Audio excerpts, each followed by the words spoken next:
Welcome to comrade Telugu news channel కి స్వాగతం. ముందుగా హెడ్లైన్స్. స్వాతంత్ర దినోత్సవ వేళ రికార్డు సృష్టించిన ప్రధాని మోదీ.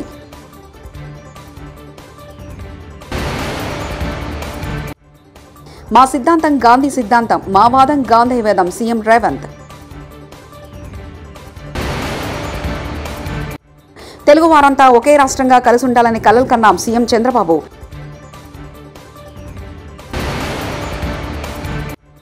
డిప్యూటీ సీఎం పవన్ కళ్యాణ్ స్వాతంత్ర దినోత్సవ వేడుకల్లో పాల్గొన్నారు.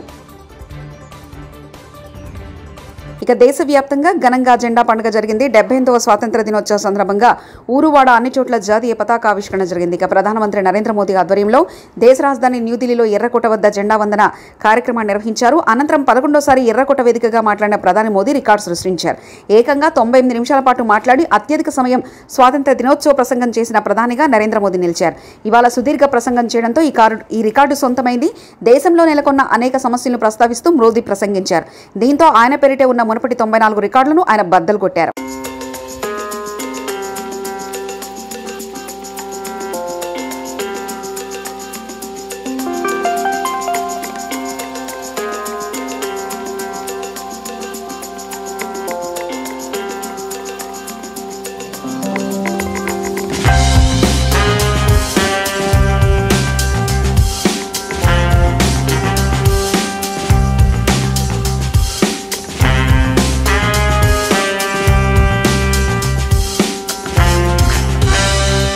నేటి స్వేచ్ఛ స్వాతంత్రాలు ఎందరో మహనీయుల త్యాగఫలమని తెలంగాణ ముఖ్యమంత్రి రేవంత్ రెడ్డి వ్యాఖ్యానించారు.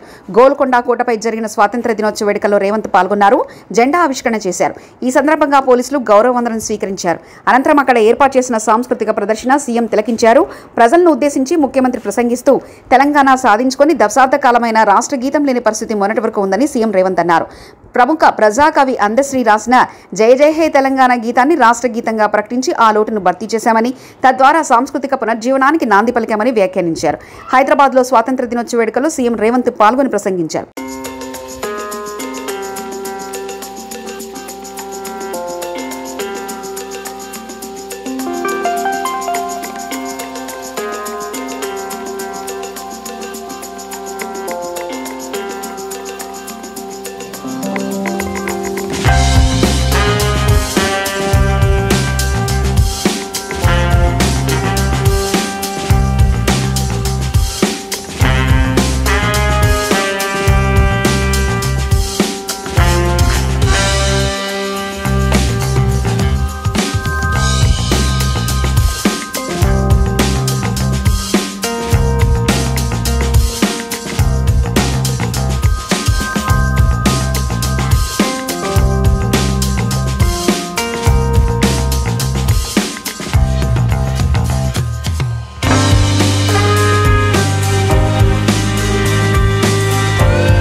దేశంలోని తెలుగు వారంతా ఒకే రాష్ట్రంగా కలిసి ఉండాలని కలలు కన్నామని, 1946లో విశాలాంధ్ర ఉద్యమం కోసం పోరాడమని, పొట్టి శ్రీరాములు ప్రాణత్యాగంతో ఆంధ్ర రాష్ట్రం ఏర్పడిందని ఏపీ ముఖ్యమంత్రి నారా చంద్రబాబు నాయుడు పేర్కొన్నారు.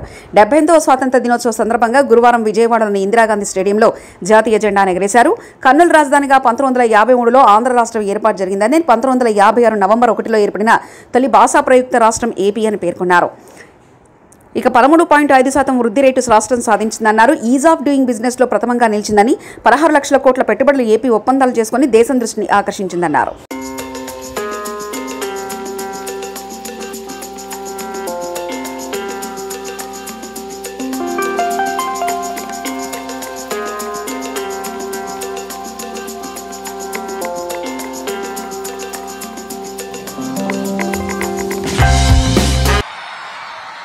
శుభ సందర్భాన భారతీయులకు, దేశ విదేశాల్లో ఉన్న తెలుగు వారికి, రాష్ట్ర ప్రజలకు మనస్ఫూర్తిగా శుభాకాంక్షలు. ఆసేతు హిమాచలం అత్యంత ఘనంగా స్వాతంత్ర దినోత్సవ వేడుకలు జరుపుకుంటున్న వేళ భారతదేశానికి స్వేచ్ఛ స్వాతంత్రాలు అందించిన జాతి పిత మహాత్మా గాంధీ, రాజ్యాంగ నిర్మాత డాక్టర్ బిఆర్ అంబేద్కర్, త్రివర్ణ పతాక రూపకర్త మన తెలుగు బిడ్డ పింగళ వెంకయ్య లాంటి మహనీయుల్ని, స్వాతంత్ర సమర యోధుల త్యాగాలను స్మరించుకుంటూ వారికి ముందుగా ఘన నివాళులర్పిద్దాం. 1857లో ప్రథమ స్వాతంత్ర పోరాటం జరిగిందని చరిత్ర చెబుతోంది. అయితే అంతకంటే ముందే బ్రిటిష్ దుర్మార్గపు పరిపాలనపై తెలుగు నేల తిరుగుబాటు చేసిందని చరిత్రకారులు చెబుతున్నారు.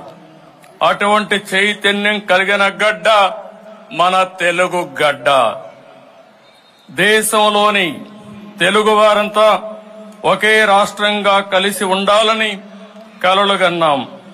1946లోనే విశాలాంధ్ర ఉద్యమం కోసం పోరాడాం. అమరజీవి పొట్టి శ్రీరాములు ప్రాణత్యాగంతో కర్నూలు రాజధానిగా 1953 అక్టోబర్ 1వ తేదీన ఆంధ్ర రాష్ట్రం ఏర్పడింది. ఆ తర్వాత 1956 నవంబర్ 1వ తేదీన హైదరాబాద్ రాజధానిగా మొదటి భాషా ప్రయుక్త రాష్ట్రంగా ఆంధ్రప్రదేశ్ ఏర్పాటు చేశారు.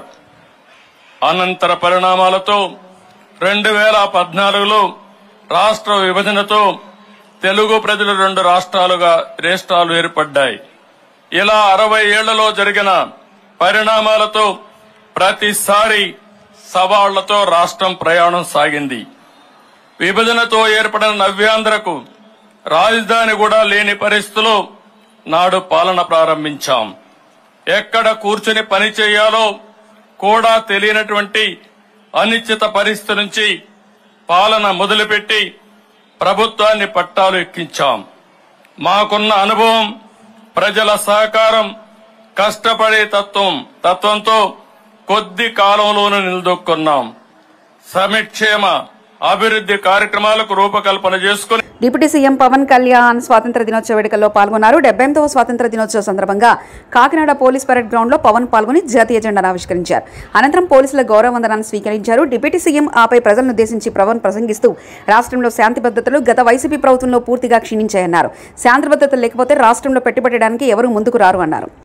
ఒక దేశ రక్షణని ఆ దేశ ప్రజలు తమ చేతుల్లో పెట్టుకున్నప్పుడు ఆ దేశాన్ని ఎవరు నాశనం చేయలేరు. అదే దేశ రక్షణని కొద్దిమంది చేతుల్లో పెట్టి తాము చేతులు కట్టుకొని కూర్చుంటే మాత్రం ఆ దేశాన్ని ఎవరు రక్షించలేరని డానియల్ వెబ్స్టర్ చెప్పిన మాటలు ఈ సందర్భంగా మేము తెలియజేసుకున్నాం. భవతి భిక్షాందేహి అంటే శత్రువుకు కూడా అన్నం పెట్టే నేల. పాహిమాం రక్షమాం అంటే ఎదుటివాడి ప్రాణానికి తన ప్రాణాన్ని పణంగా పెట్టే నేల. తన దేశపు సరిహద్దులు దాటి పరాయి దేశం మీద దండయాత్రని చెయ్యని నేల. అలాంటి నేల మీద ముష్కరమూకలు దండయాత్రలు చేసిన ఈస్ట్ ఇండియా కంపెనీ, బ్రిటిష్ సామ్రాజ్యవాదులు ఈ నేల సంపదలని కొల్లగొట్టిన వర్తమానంలో నియంతృత్వ ధోరణితో ప్రజా జీవితాన్ని అస్తవ్యస్తం చేస్తూ ప్రభుత్వ ఖజానాన్ని, ఆస్తుల్ని దోపిడీ చేసిన ఎవరిని కూడా ఈ దేశ ప్రజలు కాలానుగుణంగా వీరందరికీ చాలా బలమైన గుణపాఠాలు నేర్పారు.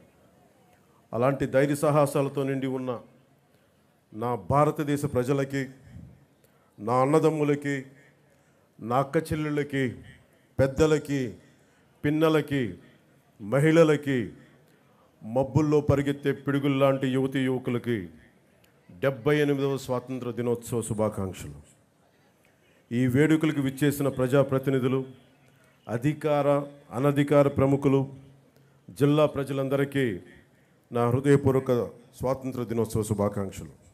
ఒక దేశపు ఆర్థిక పురోగతి, దానికున్న సహజ వనరులు, మానవ వనరుల కంటే కూడా ఆ దేశాన్ని నడిపిస్తున్న నాయకుల సమర్థత, సమగ్రత, ప్రతిభ, వారి దార్శనికత మీద ఆధారపడి ఉంటుంది అని నాని పాల్కీవాలా గారు చెప్తారు.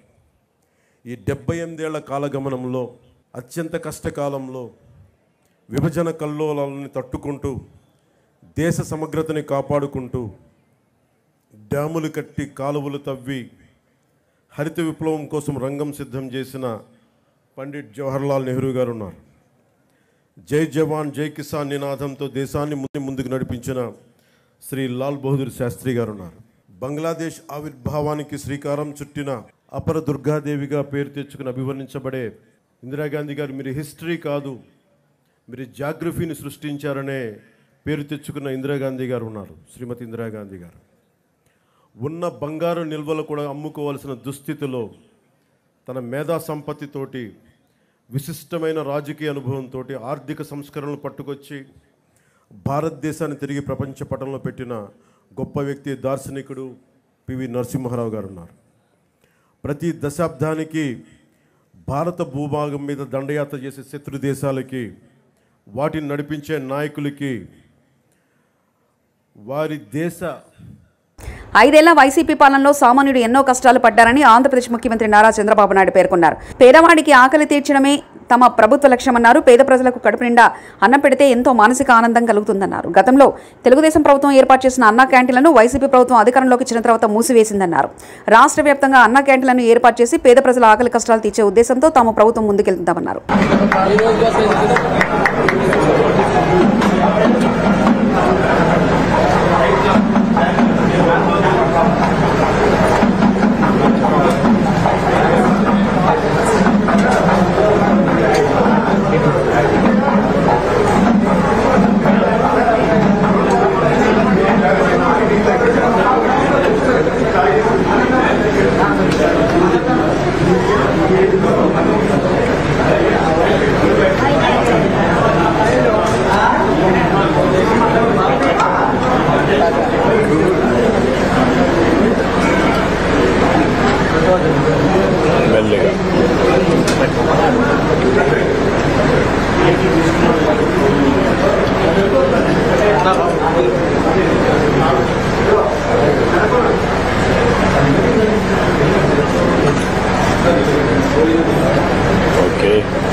తిరుమల శ్రీవారిని సినీ నటుడు రాజేంద్ర ప్రసాద్ దర్శించుకున్నారు. గురువారం వీఐపీ ప్రారంభ విరామ దర్శన సమయంలో ఆయన స్వామివారి సేవలో పాల్గొన్నారు. తిరుమల తిరుపతి దేవస్థాన అధికారులు రాజేంద్ర ప్రసాద్కు స్వాగతం పలికి దర్శన ఏర్పాట్లు చేశారు. అనంతరం పండితులు ఆశీర్వచనం చేసి స్వామివారి తీర్థప్రసాదాలను అందజేశారు.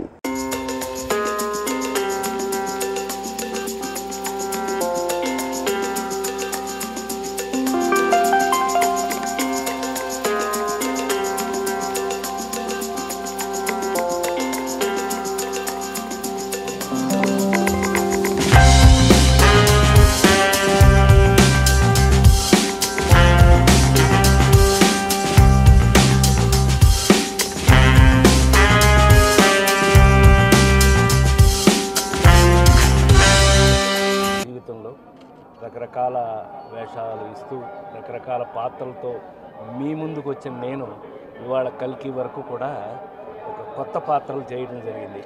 అందులో భాగమే ఇదొకటి. ఇప్పుడు చేస్తున్న మంచి అంతా స్వామి, మన చేతిలో ఏమీ లేదు. అది అప్పుడప్పుడు ఆయనకి థ్యాంక్స్ చెప్తూ ఉండాలి. అది మన బాధ్యత. ఇవాళ వచ్చింది ఆ పనికి.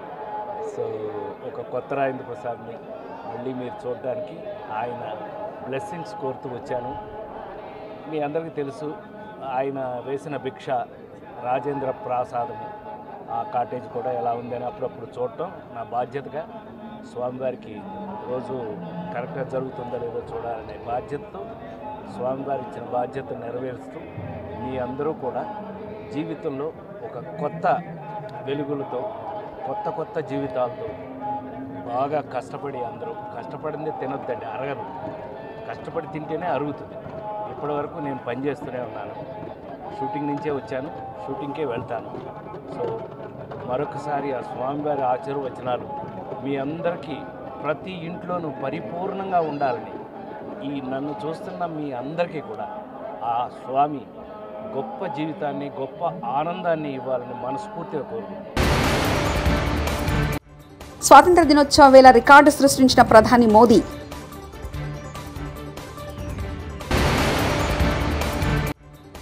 మా సిద్ధాంతం గాంధీ సిద్ధాంతం, మా వాదం గాంధీ వేదం సీఎం రేవంత్. తెలుగు వారంతా ఒకే రాష్ట్రంగా కలిసి ఉండాలని కలలు కన్నాం సీఎం చంద్రబాబు.